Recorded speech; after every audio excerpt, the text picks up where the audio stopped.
కాంగ్రెస్ మహిళా రిజర్వేషన్లను అడ్డుకుందని ఆరోపించారు బీజేపీ నేతలు. రేవంత్ సర్కార్ రైతులను పట్టించుకోవడం లేదన్నారు. బీఆర్ఎస్ కాంగ్రెస్ పార్టీలను నమ్మి ప్రజలు విసిగిపోయారని విమర్శించారు. కాకతీయ మెగా టెక్స్టైల్ ద్వారా వస్త్ర ఉత్పత్తి, ఎగుమతులు మరింతగా వృద్ధి చెందుతాయన్నారు. తెలంగాణ అభివృద్ధికి కేంద్రం నుంచి పెద్ద ఎత్తున నిధులు వస్తున్నాయని చెప్పారు కమలం పార్టీ నేతలు.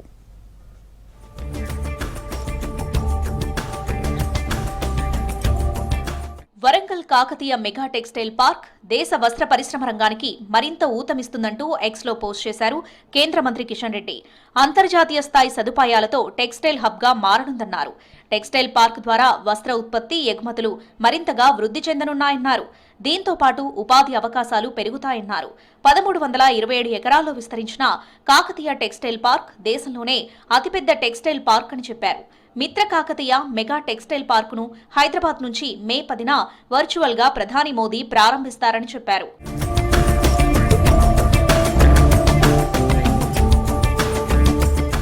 మహిళా రిజర్వేషన్లను కాంగ్రెస్ అడ్డుకుందని ఆరోపించారు BJP state chief Ramachandra Rao.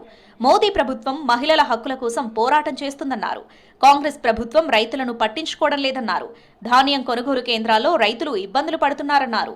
Rice మిల్లర్లు, దళారులు, అధికారులు కుమ్మక్ కావడంతో రైతులు నష్టపోతున్నారని ఆరోపించారు. మెదక్ జిల్లా రామాయంపేట మున్సిపాలిటీలో పర్యటించారు రామచంద్రరావు.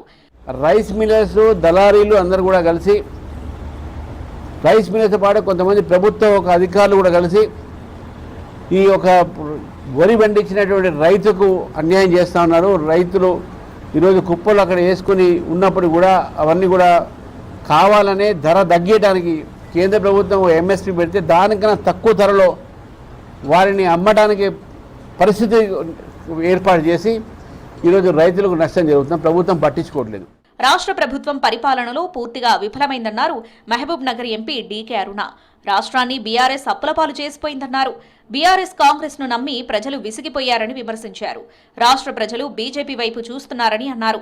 మే 10న ప్రధాని మోదీ తెలంగాణ పర్యటనలో 7,823 కోట్ల రూపాయల అభివృద్ధి పనులను ప్రారంభించనున్నారని తెలిపారు డీకే అరుణ. ప్రధానమంత్రిగా మూడవసారి ఎన్నికైన తర్వాత మొదటిసారి తెలంగాణలో అడుగు పెడుతున్నటువంటి నేపథ్యంలో బీఆర్ఎస్ పార్టీని 10 సంవత్సరాలు చూసిండ్రు.